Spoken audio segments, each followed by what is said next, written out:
You might know also. How long does this go? Until 6? Okay, that's fine. That's good. I'm Jackie. I'm the one who interviewed you. Oh, yes. Hi. Nice to meet you.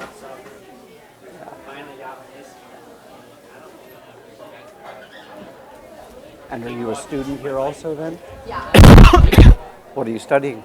journalism.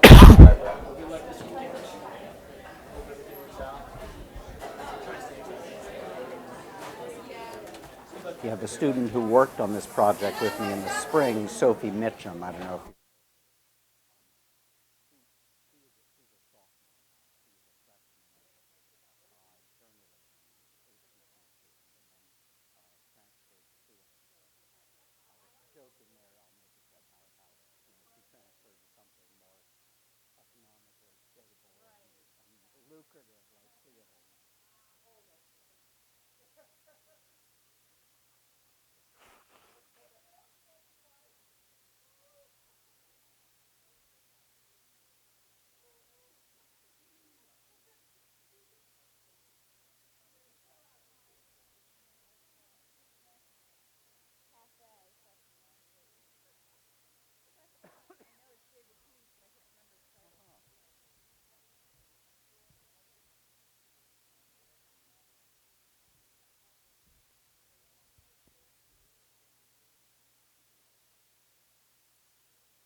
Testing.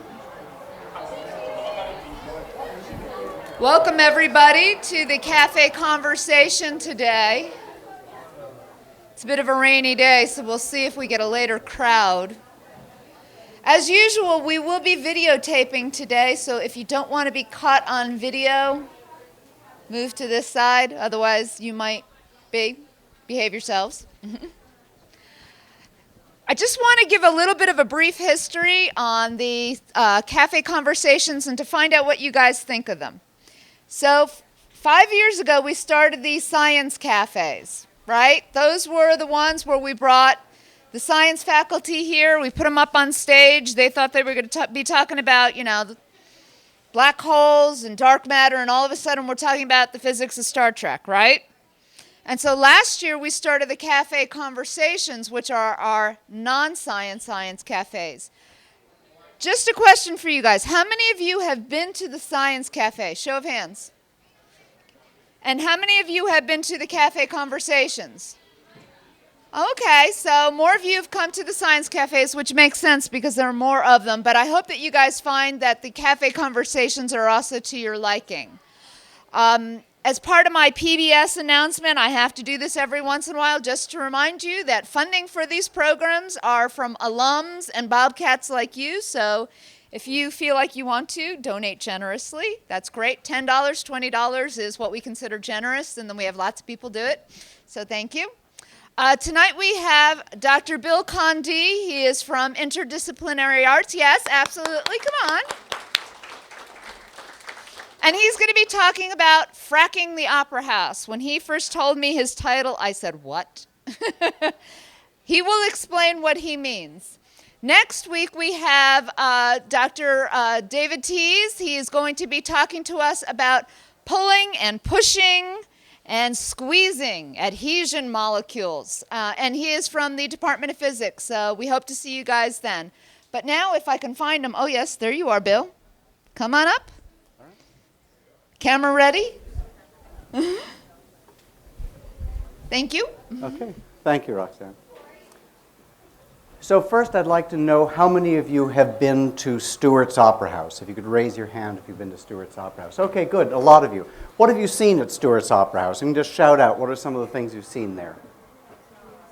What's that? Musical review. Christmas Carol. There are a lot of hands there. What else have we seen? Just shout out what you've seen. What's that? The Four Lads musical singing group, right? What else at Stewart's Opera House? Theater. What kind of theater? Where did I get the theater? A play. Okay. All right. Good. And how many of you have seen an opera at Stewart's Opera House? Raise your hand if you've seen an opera at Stewart's Opera House. No opera at an opera house? All right. Okay. That's one of the things we're going to talk about today. Because for me, research starts with a question. And one of the questions that I got to asking about 15 years ago is, why was there this great vogue for Verdi and Wagner in Nelsonville? Why were people in Nelsonville overtaken with opera there? So I got to doing some research on this. And that led to a book that I wrote called Coal and Culture. And I'll get to that in just a moment. If you get bored with me, there's going to be lots of pretty pictures of opera houses here, so you can just look at that, and at least that will be entertaining, even if I'm not. So I wrote this book called Coal and Culture about opera houses. And then I was invited last spring to Germany to come and give a talk there about that book. And coincidentally, I had had several calls from opera houses in which people were saying to me that they were restoring their opera houses. And so I got to thinking, where is money coming from to restore these opera houses? Why, in the middle of a recession, are we spending all this money to restore opera houses in Appalachia?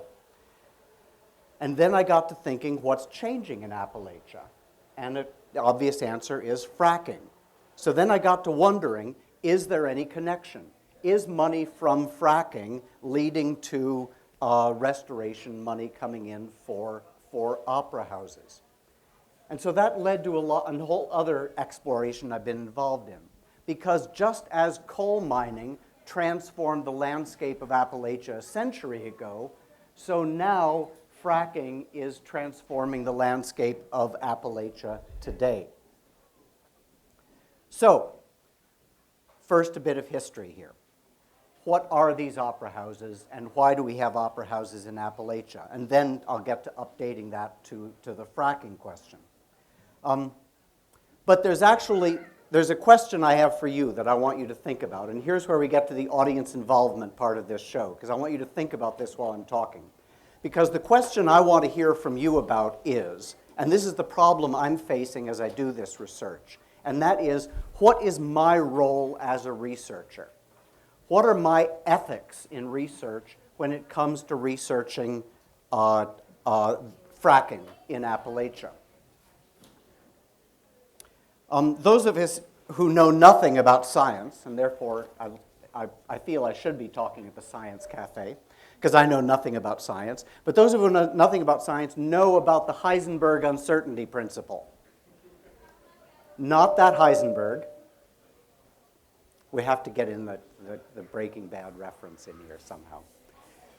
So the idea, of course, of the Heisenberg uncertainty principle is that the act of observation affects what you are observing. That we change what we are observing by studying it. So therefore, my question is, am I changing something by studying it?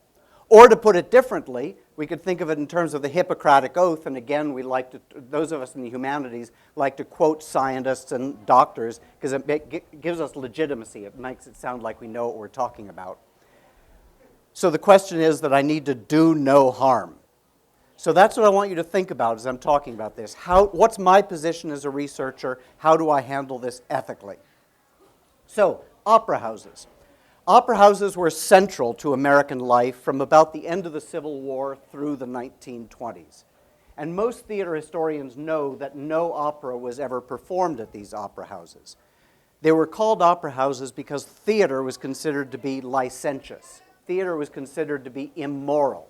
Whereas opera is considered to be highfalutin. Opera is considered to be high culture. So therefore, most theater historians know these aren't really opera houses, they're really theaters. But what my research showed is they are also not theaters. That when I did research on what was happening at Stewart's Opera House and all these opera houses across Appalachia, about half the events were theater events, but the other half were all kinds of other events, like the kinds of events you just mentioned when you talked about Stewart's Opera House. This is exactly opera house fare. So it was as much about lectures and graduations and recitals and union meetings. And if the opera house had a flat floor, like the one in Shawnee, you would include basketball and roller skating. So the opera house was a place where every facet of the community, every group of the community could come in. And it would cross gender lines, race lines, religious lines, etc. So in 1 week, you could go to see Hamlet, you could go to Sunday school, and you could see Zerro's Pig Review at the same opera house in a single week. Another important aspect of these opera houses is how they function in the landscape.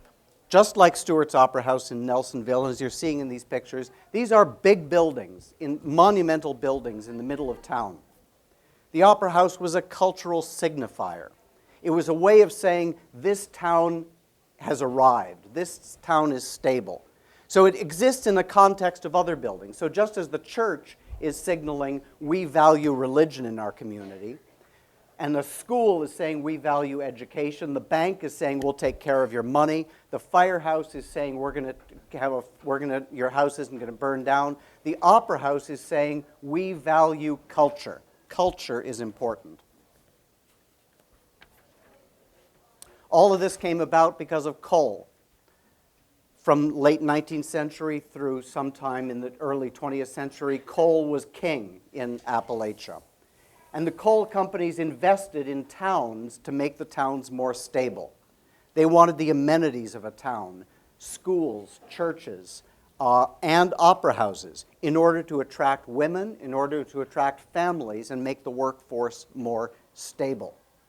And so opera houses then provided an alternative. They were concerned with problem drinking, and they figured opera houses are going to cut down on problem drinking. So they're using culture to get people to not drink so much. And you can actually make a connection to a program we have here at Ohio University, Arts for Ohio, that pays for all Ohio University students to go and see art events for free, which I would argue is exactly a continuation of the opera house tradition. And if we need to fund arts, if the funding for arts comes from keeping people from drinking, it's fine with me. Another way of thinking about these opera houses is with an idea of internal colonialism. The problem is for the coal companies, when the coal companies were coming in here, is that local Appalachians owned the land, and Appalachians were in the way. So the industry came in with what seemed like buckets of money, and many people were then eager to sell. And the coal barons eventually controlled most of these coal fields. In West Virginia, the coal companies controlled 50% of West Virginia. 80% of the land value in West Virginia was controlled by coal companies. They were able to achieve colonial domination over the people, to exploit the land and to move workers out of the way. And they could call this progress. And they could blame any problems on the perceived backwardness of the Appalachian people. So U.S. Steel and International Harvester could point to the Opera House and deflect attention from the fact that they were beating and shooting union organizers. So how does this all apply to fracking? What does this have to do with fracking? Initial question I go back to, what's this relationship between the money coming in to restore opera houses and fracking, if any? So, before going to Germany, I was able to do research on this with Sophie Mitchum. Is Sophie here? Is Sophie here? I know she had a class before she could get. Sophie Mitchum is an honors tutorial student. At that point, she was a journalism student, but she transferred to something more lucrative, more economically stable, and became a theater student. So she did research on this. Is there a connection between the fracking money and the opera houses? The initial answer to our question was no, or not yet, or maybe. Because maybe I'm asking this question too soon. In a sense, it would be a little like asking questions about coal mining in the 1870s, because we're only about 5 years into this boom yet. We don't really know what's happening, when it's happening, and so forth. Quick lesson on fracking.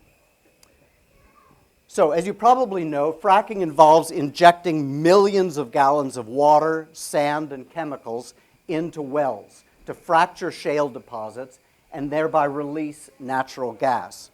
The Marcellus Shale lies about 6,000 feet beneath most of Appalachia and has enough natural gas to supply the United States for anywhere from 20 to 100 years, depending on the estimates. And those differences of estimates are important. We might talk about that. And fracking is, of course, growing exponentially and coming here to Athens County. There's a host of environmental problems we might talk about. Most of these problems involve water. The thing is, this is the same area. The fracking is the same area where coal was king. And this is the connection to opera houses. So here we can look generally at the Marcellus Shale. And then these are some maps that Sophie put together for me. And what this shows is that all of those dots represent where opera houses are. The red shading shows where there is no fracking going on, or at the moment, no potential for fracking. So in other words, where there's not shading is where there's fracking. And so you can see from this diagram, from this map, and here we have Ohio, it's the same area between the fracking and here's Pennsylvania. It's the same area between the coal mining and the fracking and the opera houses. Here's Kentucky. The landscape of fracking, however, is quite different from the landscape of coal mining. Coal mining tended to be concentrated outside of towns, whereas fracking is happening amidst communities, next to homes, schools, farms, churches, cemeteries. And we're seeing already around us now, if you drive anywhere in Appalachia, you can see the landscape of fracking with a high density of wells, with land cleared for drilling pads, new access roads, containment ponds for wastewater, pipelines, and trucks clogging the roads. We can also contrast this in terms of time scale. The length of time for coal mining from the beginning of the discovery of coal until a mine was exhausted and closed down was about 100 years. With fracking, the length of time from discovery through drilling until the well is exhausted is about 2 years. So it's 2 years versus 100 years. We can also look at the issue of internal colonialism, in which Appalachians are selling their mineral rights to outside interests. But the effect, the economic effect, is uneven and short-lived. A few people from fracking are becoming millionaires from leases and royalties. Others people get small checks, and even more get nothing. But everybody has to live with the long-term economic consequences. Whereas coal mining was less money, but spread much more evenly. Fracking is either or. Big winners and most people losers. We can also think about the political influence of fracking, in which the companies are fighting increased taxes, fighting environmental regulations, and hiring policies. And of course, Dick Cheney's Halliburton loophole, in which companies are not required to divulge the chemicals they're injecting into the ground. And chemical companies, the fracking companies, are swaying public opinion. Chesapeake Energy, the largest fracking company, is giving donations to anti-coal campaigns in order to promote natural gas, including a very controversial $26 million donation to the Sierra Club. Ironic. You can see advertisements with TV ads with a farmer declaring that the money from fracking is going to keep the farm in his family. And on NPR, you can hear how fracking companies are are supporting companies. So, what are the cultural effects of fracking? Will this be comparable to coal mining? Given the compressed time span and the transient workforce, my guess would be no, because companies are unlikely to invest in encouraging families to stay.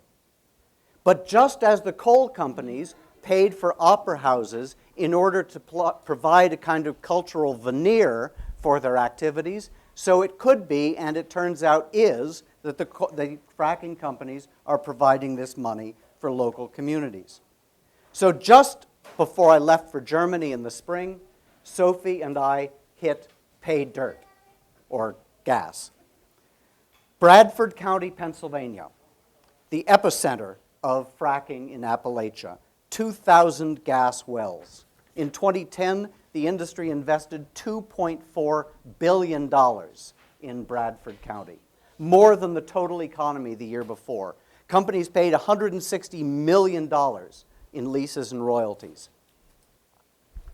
So I reached the executive director of the Bradford County Regional Arts Council, who owns the Hales Opera House that you can sort of see here. And she said that the natural gas industry was very generous towards the Art Council. Right away when they came, they donated $20,000 to the Arts Council. They then attended an arts event at the Sayre Theater, formerly the Sayre Opera House. And when they came to this performance and saw performances by high school students, which included dramatic readings, musical recitals, and a contortionist routine by the 5 times granddaughter of the builder of the Sayre Opera House. And I think it's important because all of those events are typical opera house events, and also people performing in front of donors and bigwigs is, again, typical 19th century opera house stuff. They were so impressed that company officials then donated $60,000 more for the restoration of the Hales Opera House, and $50,000 for the Sayre Opera House in honor of its 100th anniversary. And then the industry also has a community involvement program in which they brought gas workers to paint the historic Keystone Theater. In the same way, the industry paid a great deal of money to the United Way, and the head of the United Way told me that the industry executives are community leaders, providing not just money, but also their time for local boards and committees.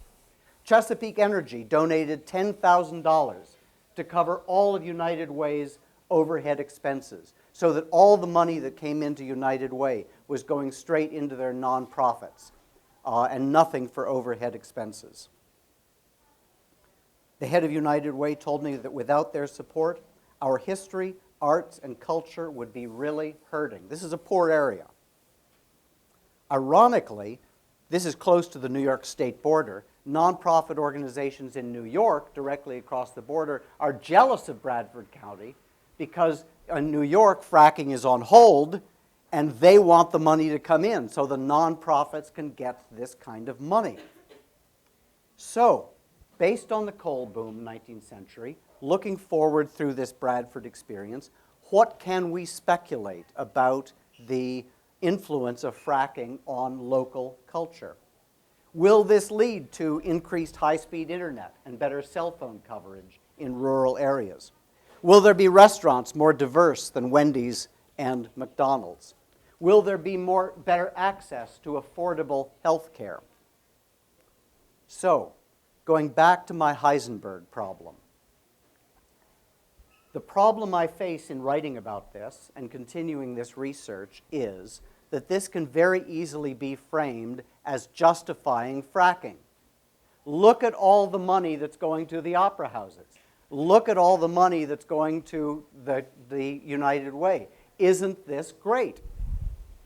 Or I can be in a position of criticizing the nonprofits for taking this donation, wagging my liberal finger at them. This is dirty money. You shouldn't be taking this money. who am I to criticize the Opera House or the United Way for accepting money when there are no other sources of money for them? So that's where I turn it back to you. How do I deal with this? How do I go forward with this? How do I avoid either becoming a tool of the natural gas industry or becoming someone who is a scold of nonprofit organizations? So that's my introduction to this topic, and I look forward to your questions, comments, and further discussion of how we figure this out. So, yes? In your discussions with, fracking agencies and maybe more liberal agencies, have they tried to sway you? And actually, have they tried to make you an advocate for one position versus another? Have you felt that? No, and I haven't. This is really the beginning of this research, and so I tried reaching out to the natural gas industries when I started this research in the spring and didn't get a response from them, which I think is significant that I reached out to public relations people and didn't get a response. So I need to figure out how do I approach them in a way that, because what I'm thinking is they don't want to talk to me because I'm some liberal college professor who is going to say all these terrible things about fracking. And so that's where I need to figure out how to approach them in a way that they're going to be forthcoming with that. So no, not yet. But that's where I've got to, that's part of it. My positioning is, how do I position myself into the research? How do I position myself in regard to the opera houses and in regard to the industry in a way that's being honest with everybody? I need to be honest and forthright from the beginning, which means I have to figure out what I'm doing and how I'm doing it before I even get started. Yeah? Well, I think my question kind of bears on that. How I do this without seeming like I'm supporting the fracking industry, and how I do it not seem like I'm attacking the Right. Do you have a position there? Please repeat the question. Sure. The question is basically, do I have a position on this? Is that,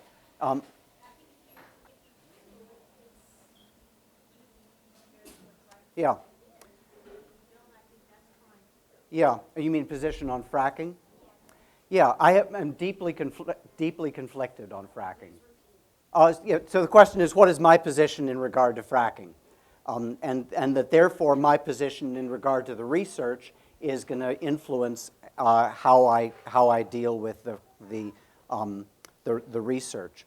And the answer is I'm deeply conflicted on it because generally my politics tend to be liberal and environmental, and so from a knee-jerk response I'm against it. But on the other hand, I was born in Appalachia. I've lived most of my life in Appalachia. And I'm acutely aware of the poverty that exists in Appalachia. And again, I don't feel appropriate as someone who is reasonably well off criticizing other people who have lived, that families have lived for generations in poverty. And here is a windfall of a huge amount of money to then say, no, you shouldn't take that money. I think, obviously, there are a large community of people who are very, very strongly opposed to fracking, and I think they're doing us a great service. Because I think, my own opinion is that given what we tend to do in America, if we can exploit something, we do. And so it's a matter of, eventually fracking, in my opinion, is going to happen. The value of the strong environmental movement of the people who are bitterly opposed to it is that they're slowing the process down and getting more regulations involved in it. And that's where I think that regulatory process is going to be improved by that. So you put your finger on the problem, which is I don't know. I'm deeply conflicted myself. If you were to say that very directly, that I'm very conflicted, I can see both sides, do you feel like maybe that might cover some of the evidence? Yeah. Repeat the question. So the question is, do I feel if I come in and say, and say to the people in the opera houses and the industry, I am deeply conflicted about this, and say basically a more succinct and eloquent version of what I've just said. Excuse me, that would be an honest and direct way of doing it. And yes, I think so. And I have said that with the Opera House people, the United Way people, and it's interesting, they feel just the same way. They feel just the same way. And they have great concerns about it, but they recognize here is a big chance to turn their community around, and they kind of can't say no to it. Yeah, Karen. Wouldn't it be true that no matter what the business was, any big business in a town, like if this was a logging area, the logging companies would be supporting the Opera House, or if it was fishing or something like that.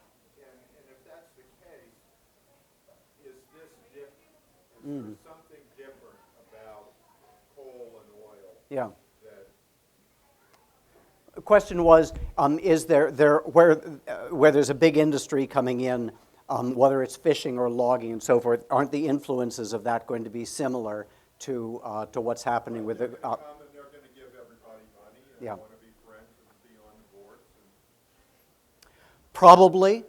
The thing I know a lot about is coal mining and opera houses. So therefore, that's the thing I'm focusing on, and therefore making the connections.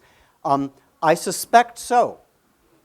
I suspect so. I think one of the key issues for me there has to do with issues of time scale. How long is it going to last? And so are these companies investing for the long? So time scale to me matters a lot, and that's where I'm seeing a big difference. Right. So between some of those other industries in which there's a long-term investment, my understanding at the moment is that fracking tends to be a shorter term. But in Bradford, Pennsylvania, Chesapeake Energy is building a brand new building for their offices. They aren't building a huge office building if they're in and out in 2 years. But they aren't building a huge building everywhere they are. No. No. Yeah. Polly. Dr. Condee, you talk about the Opera House as being a cultural signifier. Yeah. It makes it seem like in this presentation, that's the only cultural signifier, and that's the nature that fracking companies are focused on, I guess, continuing this colonial, process. Were you able to, in this early process, identify other cultural signifiers that have nature where there's of interest for the fracking companies to say, cover up their real agenda, actually taking the gas? Yeah. Question is, are there other things that are happening that the coal companies are investing, other cultural signifiers that the fracking companies are investing in as well? It's very early days on this research. This is what I'm discovering right now. And until days before I went to Germany, my whole topic of the talk I was going to there did not exist. And so here's where I found the one example where it's happening. And I think the reason for the Opera House is, again, the Opera House is big. It's a big building. It stands out on the landscape. So here's a chance for people to make a significant impact because the building is big, and also, again, I asked before, how many of you have heard of Stewart's Opera House? Okay, so almost all of you have heard of Stewart's Opera House. So therefore, if somebody's giving a lot of money to Stewart's Opera House, you're going to know about that. So that's where it's really small town, little tiny towns like Nelsonville. That's where you can make a big splash. It seems much more, I guess, economical to reinvest in something already here than actually build something brand new. Yes, yes, and then the town needs it. These towns don't have the money to restore these opera houses. So you can really make a big splash with a small amount of money. The other thing that I didn't mention is that the United Way, similarly, I mean, United Way is not a building, but it's a major cultural institution where they can have a big impact. In fact, one of the problems that Chesapeake Energy is having in Bradford, Pennsylvania, is that they're being inundated with requests for money. And so they are actually paying United Way to do a needs assessment. What does Bradford County, Pennsylvania need so that this all can be filtered through United Way? So what's good is they're listening to the community. and they're listening to the needs of the community. On the other hand, then United Way becomes a tool of the industry. It's tax breaks, and taxes matter in this too, because one of the reasons all this is happening, other big contextual thing is because governmental budgets have been cut so severely that there isn't the money for social networks, cultural events, and so on and so forth. So what used to be supplied with tax money is unavailable, and therefore it's local things coming in. Yes? You say that the fracking companies give all this money to cultural organizations and to United Way. What kind of money are they giving to setting up clinics, or are they distancing themselves from any of the possible health issues that will arise?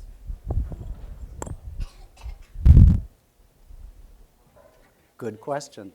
The question is, are they also giving, sorry, it was a great question, I need to write that down myself. The question was, are they also giving money to clinics and other things, non-arts things that are going to support the community, and clinics specifically to deal with some of the health problems that are going to be the result of fracking? And I don't know, and that's a great question, and that's something I'm going to need to find out. Thank you. Yes? What lessons have been learned from the fracking business in the Dakotas that can be applied to what's going on in Appalachia? I don't know. That's something else. Thank you. Question was, what can we learn from all the fracking that's going on in the Dakotas? Because, of course, there's already been a lot of fracking that's happening in the Dakotas, in Texas, and so on and so forth. And what can we learn from that? I don't know. That's exactly the kind of thing I need to find out. Again, there's a direct correlation with the coal mining. In the 19th century, there were the other main area where there were opera houses in the U.S. were in the Rocky Mountains, where there was gold mining going on. And so similar kind of relationship, because the mining happened at the same time that the opera houses were being built. And so therefore, there's this strong correlation between the mining and the opera houses. See, the problem I face in doing this research is I teach theater history. I know a lot about theater history. I don't know anything about fracking. And fortunately, the great thing is, being at a university, there are a lot of people at this university who do know a lot about fracking. So when I got started on this, I was inviting a lot of people to coffee and lunch and saying, talk to me, tell me about this, tell me what I should be reading, tell me what I should be learning. So that's the kind of thing exactly I need to figure out. Yeah. Could it be that Bradford is kind of unique because of the large presence of Chesapeake Energy there? You seem to be assuming that this kind of contribution is going to happen to a lot of other places in Appalachia. But in a lot of these places, they're just going to have wells. They're not going to have headquarters. They're not going to have a big presence. Right.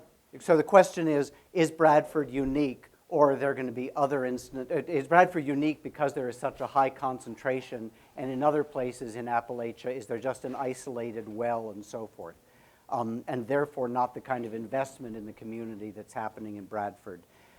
That's exactly what the follow-up that I need to continue on. So I found one, and that leads me to, so naturally I think this can't be unique. I know from the research I did before I found Bradford, it's not common. What happened in Bradford is not common. It's hard for me to believe that it is unique. Am I going to find the exact tie-in between the Opera House and the fracking that I found in Bradford? Am I going to find that other places? I suspect I will. Am I going to find it more often that other cultural events are being funded? Yes, I think.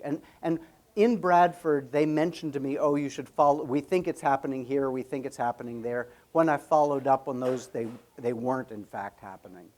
But again, as I mentioned earlier, this is early days. In Appalachia, we're about 5 years into this. And therefore, we don't really know what this process is going to be about. Yeah, Roxanne. Bill, in a way, though, isn't your background perfect? Because theater is basically social commentary and building perceptions based on how you tell the story. And so in a way, you watch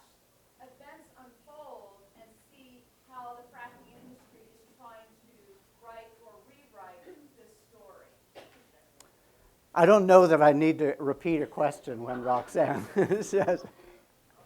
I imagine you all heard, perhaps as a theater historian, am I ideally suited because theater examines social networks and so forth?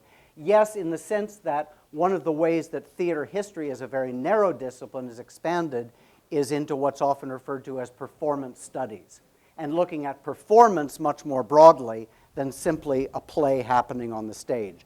And performance studies can extend much broadly to what we do in a room like this, the way all kinds of performance things are happening. But the fascinating thing that I found in doing the Opera House research exactly was how it stretched me as a scholar. I had to learn things. When I came across these opera houses, I knew that my background as a theater historian wouldn't cut it. I could not explain these buildings as being theaters alone. And that's where, again, I started taking people to coffee here and taking people to lunch and asking people about these questions. And I discovered a whole field of study, which I just touched on there very briefly, called cultural landscape studies, which is a branch of geography. And it's cultural landscape historians who study townscapes and look at the nature of townscapes. And so it was that which really opened the door for me. Once I discovered that, then was able to look at these buildings in a context of schools, churches, etc.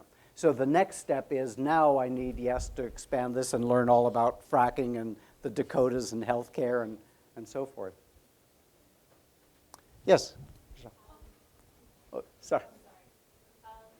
Do you, I guess, or have you heard of any of the theater and the nonprofit groups rejecting any type of money from these big business companies, or do they have an issue with taking money from something that is seen as very controversial at this time? Question is, have people been turning down money because this is controversial, because they don't want to accept money from fracking companies? In the limited amount of research I've done so far, no, not at all. They're happy to get it because they have desperate needs, and there aren't, these are poor areas and there aren't other sources of money. And as I answered the question earlier, they are very conflicted about this. They're aware of the problems, probably better than we are. But they feel there isn't another source for money, and I think they feel they can be independent on these things. So, yeah. Yeah, please, sorry, go ahead. What examples, if any, of actual community revitalization have you seen after these contributions were made? Has this led to increased community participation in the theater? Question is, what's the impact of this? What's the follow-on effects of the money coming into this in terms of, is there further community impact from the money coming in from the fracking of these opera houses? I don't know. That's a great question, and that's where your comments and questions are very helpful to me in framing all of this. I would get, in a sense, yes, obviously, because they get these opera houses reopened. That means people they can house more events, they can bring people in, and therefore there's going to be more people in the community coming through these opera houses, seeing things at the opera houses and so forth.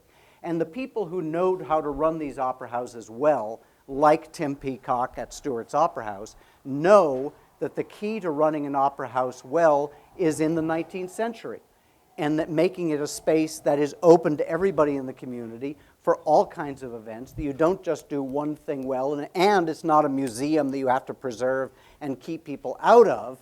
Indeed, you have to do everything that welcomes everybody from the community in. So that's my guess would be the logical response to that, but that will be something I'm going to need to follow up on. Yeah, Nate. Condee, so as this money begins to circulate, has it changed the content of the performances taking place at these venues? Question was, as the money is coming in, has this changed the content of what is happening? I would highly imagine that it's not. That typically, again, the kinds of things that are happening, and Stewart's Opera House is a bit of an anomaly because it's near a large university town, and so it's able to do more in the way of major booking in major musical events. For the most part, the things that happened in opera houses now are the same things that happened a century ago. People coming in and doing a student recital, a community group doing a play, and so on and so forth. And so I would imagine that that's not the kind of thing which would be swayed by that. But then you could think about the farmers market here in Athens, Ohio, in which a petition is being passed around, an anti-fracking petition, which the people who own the land where the farmers market is happening perceives to be a threat, and therefore any political things that are banned from the farmers market. So could you get concerns with political events happening there? I don't know. My guess would be no. Yes, I forgot to repeat the question. Will you be examining, or do you have ways to already examine the amount of money that they're able to produce from particular areas of Ohio, and in relation to the amount of money that they're giving, like if it's like $5 million or $3 million or $50 million compared to like $10,000 if they invest? Yeah, question was, do I have any idea what percentage of money of the income from fracking that's coming into the companies is then going to nonprofits? Is that? Yeah. I have no idea, and that's a really good question. My guess is it's itty bitty. See, the problem in the arts is that a tiny bit of money to those of us in the arts is a fortune. I mean, so a $50,000 donation to an opera house is big money.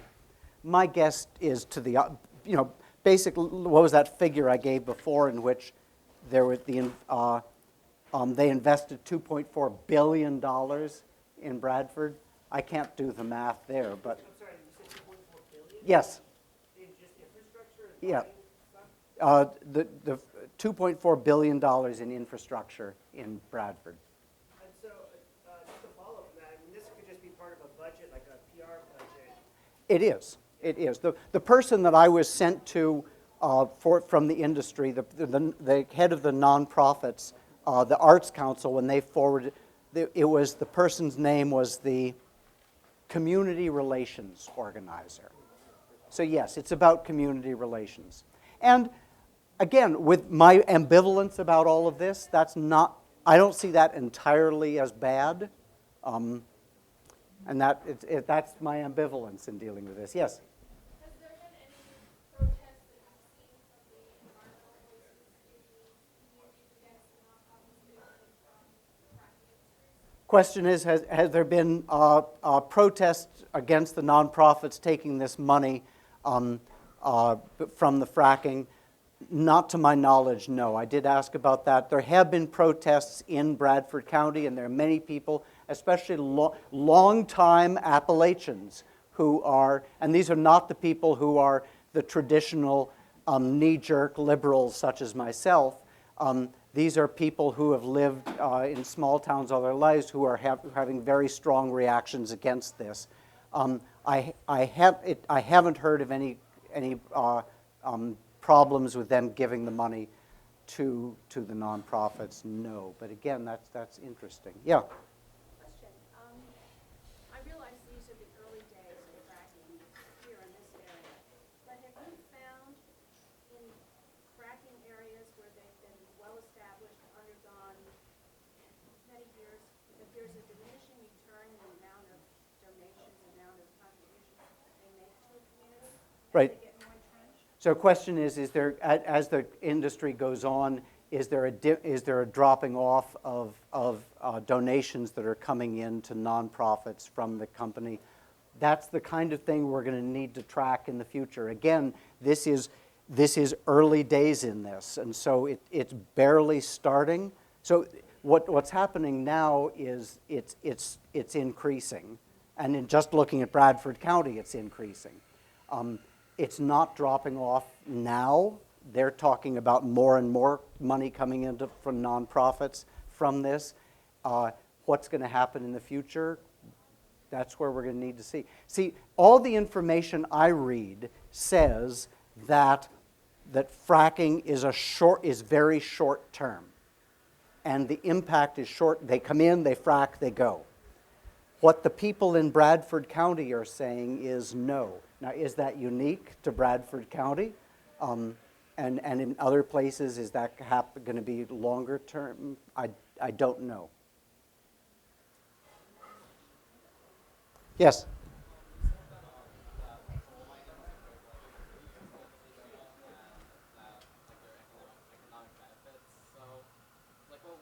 How long the economic benefits for the coal mining last, and do you think that reflects the fracking benefits at all? Question was about long-term influence of coal mining and how long did the economic benefits go on for the coal mining. That varies enormously from one region to another, how rich the coal deposits are. So basically, the money for what would then have been called, weren't called nonprofits then, but for cultural things would happen as long as the mining is profitable. And then when the mining gets to be not so profitable, it drops off. Southeast Ohio, the mining really dropped off very early in the 20th century. So already in the teens and 20s, before the Depression, the coal mining was dropping off here, and the towns in this region were already in a decline by the 1920s. West Virginia, it's continued much longer right into the present day. So that kind of investment in the community continues as long, again, the investment is happening because what the companies want is a stable workforce. They want a workforce that's non-union, they want families living there, and therefore they know they need to do things to keep the families there, and therefore they need to provide schools. So this is not benevolence on their part, and I'm not being critical of it either. It's in their self-interest to make sure they have a workforce that's stable and non-union, because they can pay them less money. Yeah? I think this question comes next to that. The coal miners or the coal companies set up the opera house system. To what degree did they control what was allowed to be shown? The question is what's happening with opera houses in the coal mining era, and are they controlling what's happening in the opera houses with the coal mining? Mostly no, because there were often these opera houses were used for union meetings. It depends who actually owns the opera house. In some cases, they're owned by the coal company. If they're owned by the coal company, then they're going to keep union meetings from happening in there. In fact, some of these opera houses were actually company stores. Typically in an opera house, and this one is not a typical one, but I have a picture here. Typically, it's like Stewart's Opera House. The ground floor is stores. The upstairs is the opera house, like Stewart's Opera House. So in some cases, that first floor would be the company store, where the miners are paid in scrip, not money, and you exchange your scrip to go and buy something there.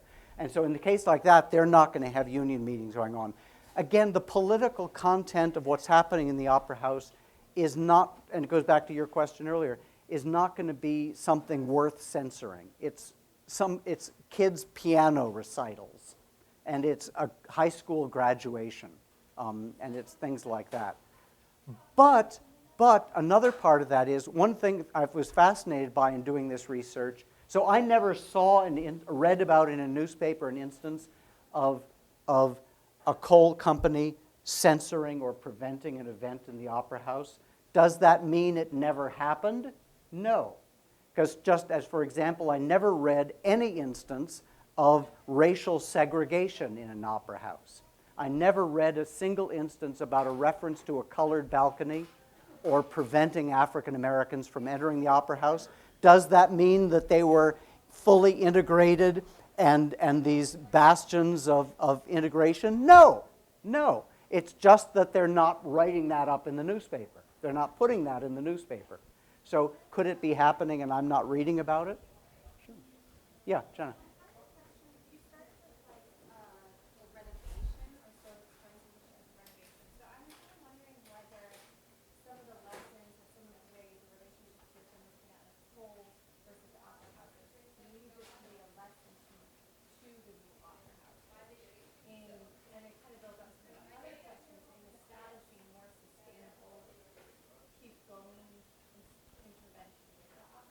Mm-hmm. Yeah. Right. So the question was, can this lead to something that's more sustainable with the opera houses and potentially even with the nonprofits? And potentially, yes. And that's in a way the kind of thing that I'm thinking about in this research. So I see we just have a couple of minutes left. But so one of the things that I'm thinking about in my answers to these questions, as I think about how to frame this research, is, and my answers to these questions, how I frame myself as a scholar, has to do with what can we learn from the last wave of energy extraction? What can we learn from coal mining that might apply to fracking? So in other words, not whether I'm pro or con doesn't matter. Instead, how can I, as a scholar, help inform the fracking debate to say, look, this is what happened 100 years ago. And if we understand what happened 100 years ago and some of the benefits and some of the negative consequences, we might be able to deal with this a little better. So in other words, how does history inflect the current developments? And what new cultural transformations might happen? How can we make it sustainable? I mean, I think it answers in part your own question about how you position yourself, and it could be helpful. I don't know. I'm not ready to pick on that question, but I think it is helpful for yourself as a researcher that you're not just you're kind of taking a little bit more active role, saying there's this other history that's also important. Right. Right. Question was about reminding myself and reminding any audience of my work about what's happening 100 years ago and how that affects now. And that's indeed the kind of approach I'm thinking about doing. But again, it comes back to the Heisenberg question, which is I really do need to think about what's my position here. I'm not neutral in this. Whether I'm neutral on fracking or not doesn't matter. But my scholarship is inherently not neutral. It has an effect. It potentially could have an effect. And I have to be careful about what, I have to think in advance to try to have it have the effect I want to have rather than some accidental effect that I don't necessarily want it to have. We have time for maybe one more question.